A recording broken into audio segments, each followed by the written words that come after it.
you want to get into a top college, your personal statement can't just be good. It has to be unforgettable. So after counseling students and reviewing essays for over 2 years, I'm going to show you a 3-part framework that will help you write a personal statement admissions officers can't ignore. So this is the 3R essay framework. This framework consists on 3 different parts that will make an essay unforgettable. You don't need to have all of them, but these are the things that can make an essay unforgettable. So the first thing that you can do is relive a story. Most people, when they tell stories, they report it. They don't relive it. Very different things. So reporting will be just saying what happened. Reliving, though, is actually telling the story. It's making you feel things, taking you to the ups and downs of the story itself. And this is what makes a story good. Like, this is it. You have to relive it. And I'm just going to give you a quick example so you can understand what I'm talking about. First, I'm going to report it, and then I'm going to tell it to you relived. So last week, I was playing Mario Kart, and if you don't know me, I love playing Mario Kart. I think it's one of the most fun games ever. But okay, I was playing Mario Kart, and I was really excited because the new one came out. And when I was racing, someone threw a blue shell at me, destroyed me on that race, and I couldn't win. I was extremely mad, actually. And, you know, I was really excited at first, but at the end, I was extremely mad and actually had to turn off the game because I couldn't take it anymore. I just told you what happened. This is just like the reported version of it. But let me relive that same experience. Last week, I bought the new Nintendo Switch 2, and with it came Mario Kart World, which I love Mario Kart, so I was extremely excited to play this game. I literally just went home, opened the box instantly, connected it to my TV, grabbed my controller, and hopped on the game. I was extremely excited. I was really happy. And as soon as I hopped on an online match, which is my favorite way to play, by the way, I love online matches. I like them way more than offline and Grand Prix and whatever.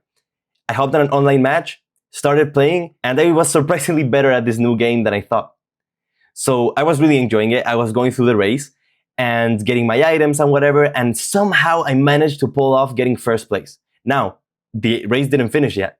Races in this game are kind of like 2 minutes long, and I was at like 1 minute 45 on the last lap. I was just about to win. I could literally see the finish line. Like I don't know if you've ever played games before and you have the controller and you kind of move like this, right? So you're kind of laid back and you lock in and you move like this and you actually play the game. Yeah, that was how I was feeling. And when I was just about to pass the finish line, I see that alert of the blue shell coming. And I know it's over. And as expected, this blue shell just came flying at me, exploded, and left me right there in my place while the other people passed right beside me. And as soon as I could accelerate again, I was not in first place, I was in 10th place. But it's okay, I mean, it is whatever. But as soon as I started going again, red shell. Again, same place, couldn't move. I went from 1st to 10th. Now I'm 20th place. No way I'm winning the race. And just when I was about to start moving again for the second time, and I thought like, yeah, there's no way if something else happens. This is enough. Another red shell. I didn't even finish the match. I literally turned off the console and rage quit the game before even finishing. I couldn't take it. But as you know, the next day came and the first thing I did was turn on the console again. And I was just as excited to play as day one. Did you notice the difference? It's way more engaging if you can relive your story. And yes, it took me longer. And that's just because I gave more detail, I had more emotion, I have more oomph on my story. But it is worth it. We're trained ever since we were little to tune in into a good story. We were literally falling asleep to stories being told by our parents. We are trained to listen. We are trained to lean into this, especially if it's relatable. If you've ever played Mario Kart, you know exactly what I'm talking about. That rage that just makes you want to crush your console. You probably understand it. And for essays, it is the same thing. Admissions officers are still human and they want to relate with students. But if they don't relate, they can understand how you feel because you explained yourself properly. And you sound way more interesting. I just told you about a Mario Kart race. A lot of people have played Mario Kart, but the way I told it just sounded more unique, even if it's not a unique experience. So reliving makes it be unique. This is so important. So reliving also makes your story unique. And this is one of the things that you actually need, and you probably know that you need it for your college application. But that's one of the things that you probably didn't know how to do. Reliving stories also make the reader feel present. And You have to have this in mind when writing your essay, because sometimes you just go too deep into details and have so much fluff on your essay that you have to cut off later, and it's a pain in the ass. So just have this in mind, that you need to make them feel like they are right there with you. Like with my story, you felt probably like you were right there in my room, because I kind of described the situation. Maybe you don't know my room. I mean, you can see it right behind me, but maybe you don't know my room, but you can imagine the setting, like me sitting down on my chair with my controller and the screen in front. You could imagine that, and it's all you really need. And what's really cool about this is it really benefits everyone, especially US students, because international students just inherently have more unique things because of their culture and different aspects of their life. But if you're from the US and you feel like you're just one more student, or you have nothing special, this is probably the best essay you can make, because it makes you stand out on the way you talk and the way you express yourself, not on the way you are. And you don't have to be a weirdo to get into a top college. But I'm going to talk about weirdos later, so if you're a weirdo like me, stay tuned. Also, a question that comes up when I'm telling you this is that when I talk and when I express myself and when you can see me, it's different, because I have my nonverbal communication, I have my voice, my tone, my face, I have everything. But when you're writing an essay, you just have like text, nothing else. So how can you express yourself on text? Well, you need to show your personality and have humor. Just have a sense of humor, be loose. And the best way to do it is to have a conversation with yourself. This conversation will happen on a document. You will write all of this down. So you'll act as two people, you and your best friend. You're going to think about a random experience that you want to talk about in your essay, and you're going to talk about that experience with your friend. It could be something like, hey, do you remember when we did this? And then the best friend says, like, yeah, it was insane. Like, simulate a conversation with your best friend. It could be an experience that you both went through together. It could be an experience that you went through and you want to tell your friend, whatever. But this exercise will make you be unhinged. With your best friend, you just say whatever's in your mind. You have no filter. And that's kind of what we need. Like, yes, obviously you will need filter for your essays. Don't go around saying, I told you to not have any filter. Yes, have one. But you need to be loose. And the only way to really get that humor, to actually find your jokes in your essays that don't feel forced, is by doing something like this that would come naturally to you when talking to a friend. And another actionable step is having a story bank. So this is one of the best actionable steps you can do apart from the conversation. So a story bank is having a list of your best stories somewhere. What I do, not only for college, like I still do this, is that in my phone, just on my notes app, I bring it up, and every single time an experience that emotionally moves me happens in my life, I instantly get out my phone and write it down. I have in my notes app tons of stories like that. And you will notice if you do this exercise, you can literally start today. Actually, I would recommend just opening a document right now and start writing stories that you remember. What you'll notice is that you'll have way more stories than you think. So pull up your phone and start writing stories. Now, the second way to make an unforgettable essay is to reveal something about yourself. And this is one of the most common essays that people have. But if done properly, it's not boring. It's actually really engaging. So the main thing about this type of essay is that it shows a core trait of who you are.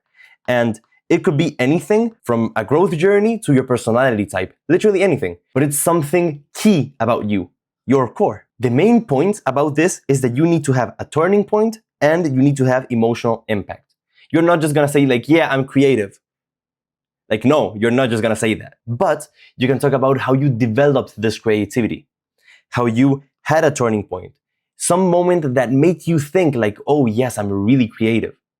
And you're gonna bring the journey, make it peak on a turning point, and then say what you got out of it, who you became thanks to that experience. And the other thing you need is emotional impact. This has to be really tuned in with your emotions. Since you're talking about yourself, you're basically just opening your soul to the admissions officers. And you have to explicitly talk about your emotions. And what most people do is that they generally choose a painful emotion that they had and show how they eliminated that thing or changed it into a positive thing. That works, but it's kind of overused. So if you're gonna do it, be really careful and make sure to add a bunch of details that maybe only you could add. The essay needs to be one that if you change the name, it wouldn't make any sense. It has to be something that only you could say. My favorite type of essays of this sort are the ones that just say about a quality of who they are and where they developed it. But for example, is what I did for my essay. I talked about my entrepreneurial journey. And my turning point was a point when I was like 10 years old, when in school I had my phone business. I sold really old phones that could literally only play Snake, nothing else. And that was the moment where my journey in my life turned completely onto entrepreneurship. And I kept doing businesses in school forever. And then when I got out of school, I kept doing them. And I talked about that journey. You don't need to have any painful experiences or any trauma or anything. You don't need that. So don't worry about it. I remember when I was applying to college, like I thought, wow, nothing tragic has happened to me. I'm not gonna get in. You're gonna get in anyways. Like it doesn't matter on that. You don't need a tragic experience. And what's kind of funny is that this specific essay type really benefits weirdos like me. And it's not really because we are weird or we have weird experiences. For example, I love talking about an essay of a girl that got into Brown by talking about how she wrote fan fictions. Like, I love that. But she didn't get in because she was weird. She got in because she wasn't afraid of who she was. And if you own it and you actually show who you are and it doesn't matter to you, then you are gonna crush it. And again, you don't have to be weird. You just have to own it. You have to own who you are, whatever it is. The quality trait you're gonna talk about, you have to own it. And truly just talk about it like you're talking with a friend.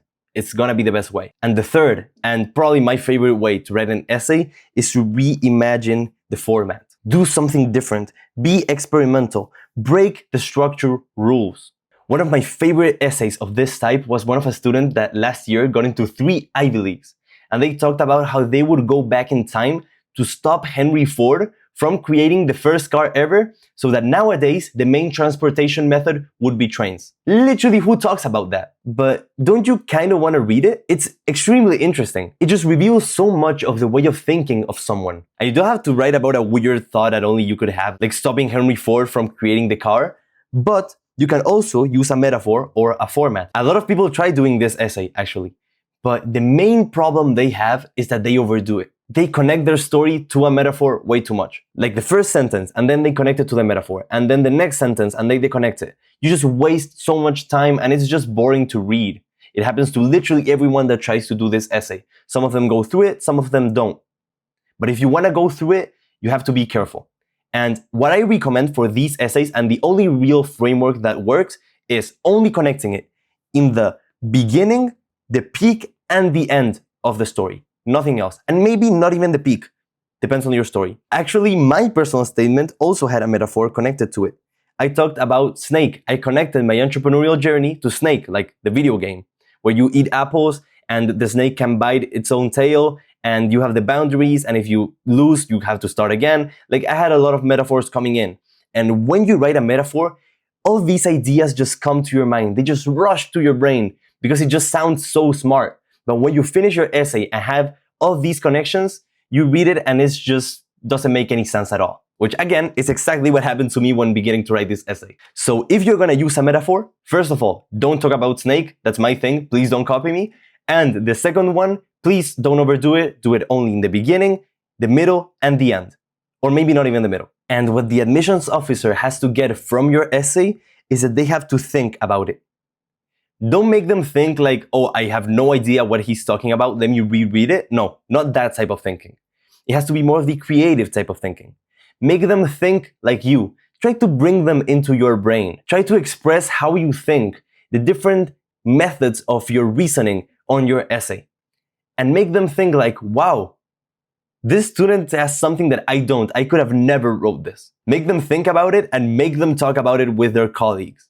If it's something interesting as the train story, there's no way they won't talk about it after, because who writes about that? Now with this framework, you have everything you need to write an unforgettable personal statement.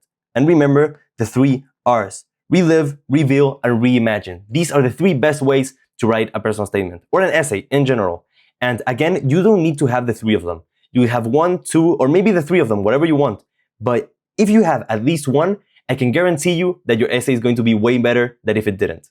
If you're applying to college and you want help with your essays, your application, your strategy, or just figuring out what actually matters, we do free one-on-one calls with students and their parents to build a custom game plan that actually works. It's not a sales call, it's just us helping you get clear. You can book yours in the description or the pinned comment. We'd love to talk to you.